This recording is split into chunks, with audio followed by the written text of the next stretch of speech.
So in this video, I just want to quickly cover the legal side off in terms of rent-to-rent agreements. So there's two agreements here, which you can get downloaded in your note section underneath the videos, but they're both very similar looking agreements. You've got an SA agreement and a HMO agreement. So the only real changes, obviously you need to add in your company names, the details of yourself, the address that you're going to manage, and the dates.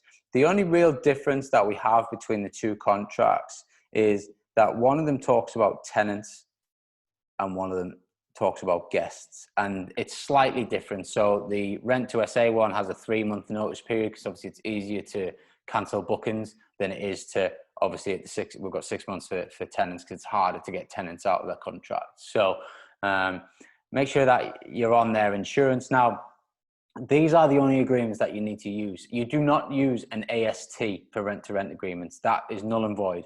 Okay, you're not a tenant. You're running this as a business, you're running it as an operation, but by doing it as a management agent to the landlord, it means that they don't default on their insurance and they don't default on their mortgage. All they have to do is notify you as the managing agent on their policies, okay? And that is standard format, just like an estate agent would do. It's exactly the same.